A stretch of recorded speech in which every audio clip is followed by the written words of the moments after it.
तो श्वेता की आपने रिपोर्ट देखी सीधे ग्राउंड जीरो से, वो बता रही थी कि कितना मुस्तैद है हमारा एयर डिफेंस सिस्टम और साथ ही साथ क्या कुछ हालात बन रहे हैं अभी इस वक्त लद्दाख में। एक और रिपोर्ट हम आपको श्वेता की बताएंगे, लेकिन इस बीच आपको बता दें कि देश की सरकार की तरफ से सेना को सैन्य और राजनयिक स्तर पर जो टकराव था, अब सेना को फ्री हैंड दिया गया है, खुली छूट दी गई है कि अगर विषम परिस्थिति हो तो सेना कदम उठा सकती है। लेकिन इस बीच जो बैठक के बारे में लगातार हम आपको बता रहे हैं, 4.5 घंटे से बैठक जारी है। ये बड़े स्तर की बैठक जो कि कमांडर स्तर की है, तनाव को कम करने की कोशिश है।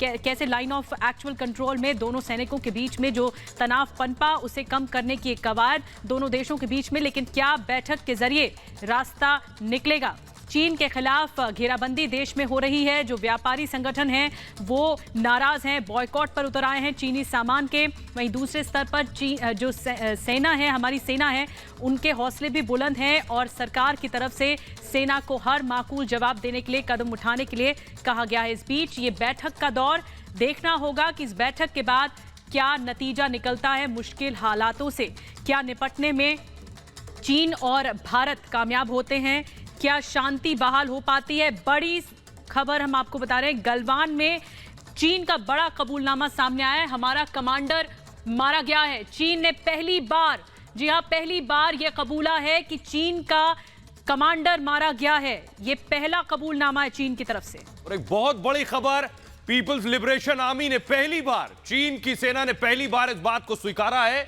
कि उनका कमांडिंग ऑफिसर मारा गया है। यह अपने आप में बहुत बड़ी खबर है।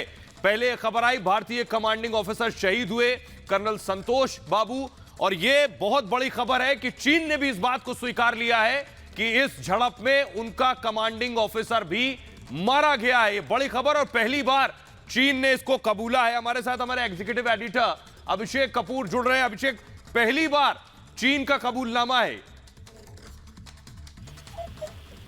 हाँ बिल्कुल विवेक, मैं आपको सुन पा रहा हूँ। ये बहुत बड़ी खबर है। अभी तक चीन जो है वो सिर्फ ये कह रहा था कि उनकी कुछ कैजुअलिटीज हुई है और उन्होंने अभी तक स्वीकारा नहीं था कि उनके कोई अधिकारी की इस पूरे मामले में जान गई है। ये जो गलवान घाटी में दोनों सेनाओं के बीच बहुत तीखी झड़प हुई थी, तो मेरे ख्याल से अब ये पहली बार जो एविडेंस बेस्ड मैं कहूंगा कि खबर आ रही है कि चीन ने भी स्वीकार किया है कि उनके भी एक कमांडिंग ऑफिसर की जान गई है। और भी जाने वो अभी तक नहीं बता रहे हैं। वो कह रहे हैं कि इससे माहौल खराब होगा या उससे दोनों देशों के बीच में शायद तनाव ज्यादा होगा, इसलिए वो संख्या नहीं बता रहे हैं। पर उन्होंने ये तो स्वीकार कर लिया है कि उनके तरफ से भी एक कमांडिंग ऑफिसर की कम से कम जान गई है। तो बड़ी खबर इस बीच ये, लेकिन अभिषेक एक बात साफ है कि चीन अब तक ये नहीं बता रहा था कि उसके कमांडिंग ऑफिसर की जान गई है। चीन हकीकत में ये छिपा रहा है कि उसके कितने सैनिक मारे गए।